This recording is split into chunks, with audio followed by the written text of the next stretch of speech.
¿Os acordáis de cuando las marcas lanzaban modelos pasionales pensados para hacer disfrutar a su conductor por encima de todo?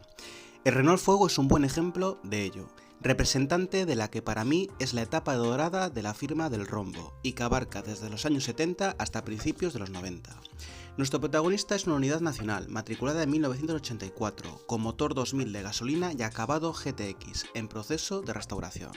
Como vamos a ver a lo largo del vídeo, el Fuego guarda la inconfundible imagen de marca de aquel entonces, pero además tiene unas cuantas particularidades que le otorgan mucha personalidad, como la espectacular luneta trasera, así como otros detalles mecánicos y diseño que vamos a contextualizar dentro de la trayectoria e historia de Renault para así entenderlos mejor. Si te gustan los Renault clásicos, este vídeo es para ti.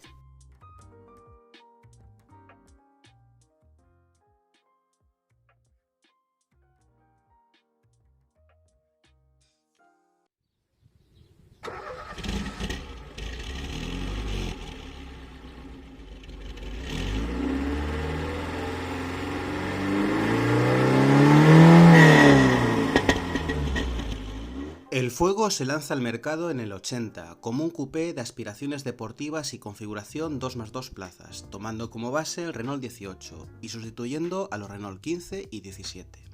Como apunte, se ensamblaría en Francia, Chile, Argentina, donde tiene una gran tradición y se fabricaría hasta el 92, e incluso Venezuela, pero no en España.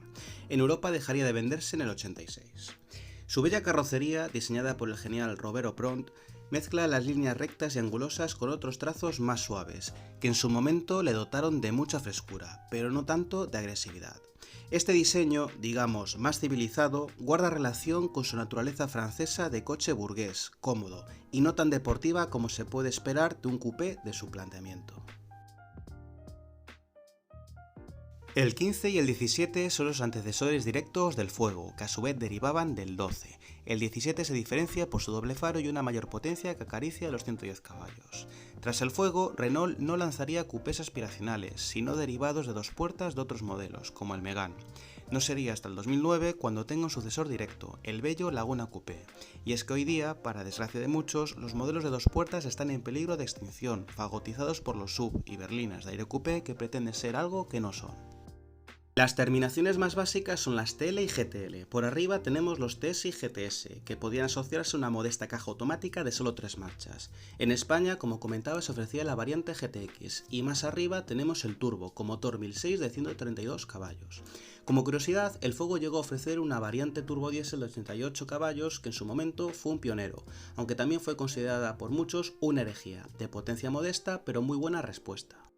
Hablando de tarifas, el Fuego era caro, al alcance de un reducido grupo de automovilistas. De hecho, costaba más que un 18 turbo. Tan solo el 30 TX, antecesor directo de los 25 y Safran, se distanciaba claramente en precio. Mención especial merece la versión argentina, rebautizada primero como GTA con motor 2.2 y cambios estéticos, y más adelante como GTA Max, que adoptaba elementos de Renault más modernos como el volante del 19 y unos asientos rediseñados y tapizados nada menos que con cuero de becerro. Sentarse a los mandos de un Fuego es viajar de pleno a los años 80, empezando por el volante de 4 brazos, detrás del cual se encuentra una completa instrumentación con los típicos relojes Renault de época, acompañado por los botones laterales y las míticas palancas de iluminación, que también tiene el claxon, y limpiaparabrisas, a la derecha.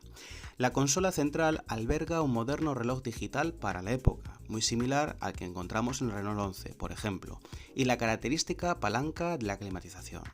No podía faltar, a la vista del copiloto, el tradicional hueco portaobjetos en un momento en el que el airbag del pasajero era casi ciencia ficción.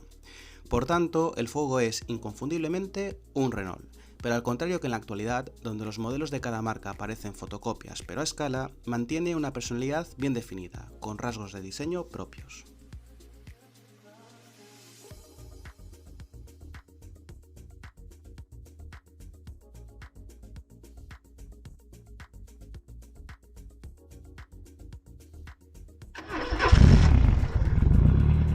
Algunos de estos detalles son los asientos delanteros, bastante particulares y ante todo cómodos, como buen automóvil francés que es.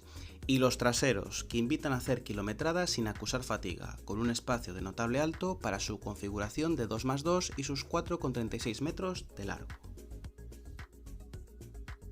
No obstante, lo más espectacular del Fuego, en mi opinión, es su luneta trasera, una obra de arte, que tiene como contrapartida una alta dificultad a la hora de buscarle un recambio, pero que dota de una luminosidad al habitáculo y de una visibilidad hacia atrás excepcional, al revés precisamente de lo que suele ocurrir hoy día.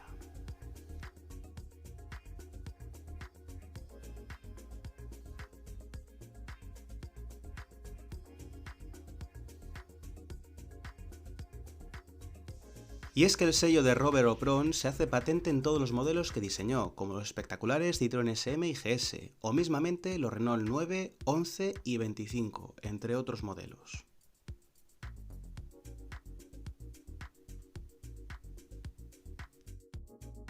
Debajo del enorme portón tenemos un maletero poco profundo, pero muy ancho y con una capacidad razonable. De hecho, la practicidad del Fuego fue alabada por todos los probadores del motor en su momento. Las llantas de esta unidad son otro rasgo realmente personal que me encanta, algo extensible a otros modelos de la casa francesa y que con solo ver una rueda te permitía identificar modelo y versión exacta.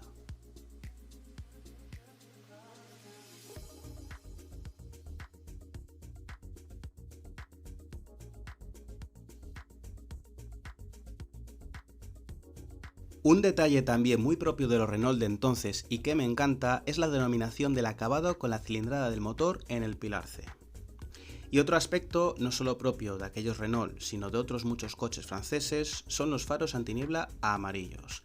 A todo ello se suman los tiradores de las puertas, sin maneta exterior, el clásico tapón de combustible con llave o la iluminación de la matrícula situada en el propio paragolpes.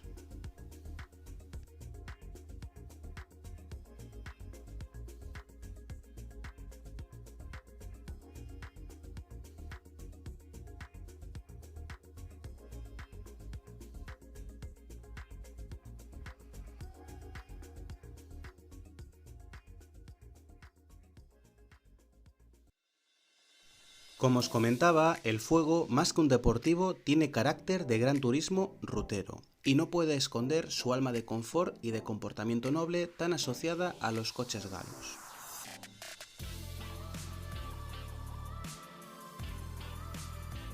Debajo del capó encontramos unas cuantas cosas interesantes, empezando por la disposición del motor, colocado longitudinalmente, a pesar de ser un tracción delantera. Aunque la inyección electrónica ya empezaba a dejarse ver con fuerza en este tipo de coches, y de hecho ya era un elemento de marketing diferenciador, aquí se recurre todavía a un carburador de doble cuerpo, envuelto en una maraña de cables, tuberías y vasos, al desnudo, al natural, sin adornos ni florituras de ningún tipo.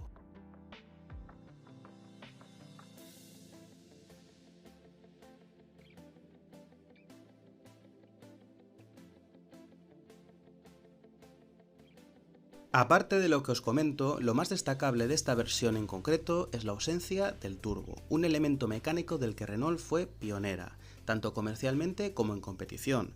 De hecho, el primer Fórmula 1 turbo fue el Renault RS01 de finales de los 70.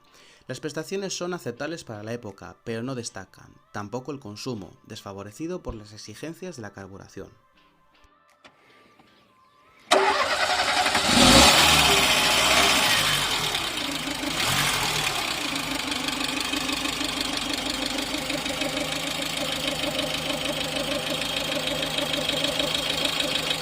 Renault no fue de las primeras marcas en abrazar la tracción delantera, como sí lo fue Citroën, y prácticamente hasta el lanzamiento del 4 no se consolidaría esta disposición. Fijaros en que el motor del 4 también se colocaba longitudinalmente con la caja de cambios por delante, en lugar de una más lógica configuración transversal. Poco antes se confiaba todo atrás, tanto motor como tracción y caja, como en el caso de los Dauphine y 4x4 de los 50 y 60, y de los R8 y R10, los últimos en disponer de esta configuración.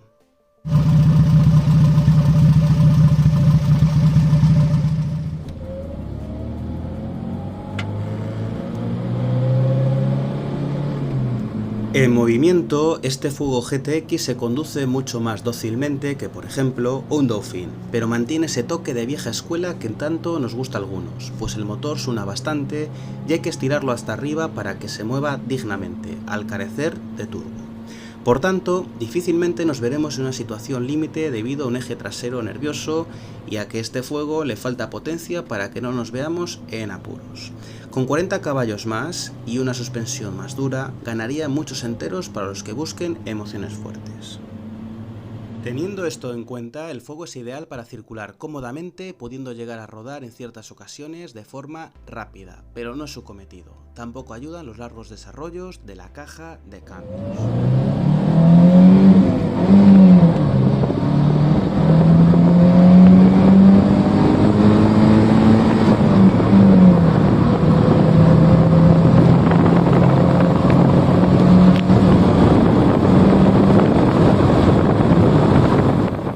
El Renault Fuego representa perfectamente la esencia de la etapa más gloriosa de la firma del rombo, resultando en un coupé realmente atractivo y confortable, pero falto de potencia y de nervio.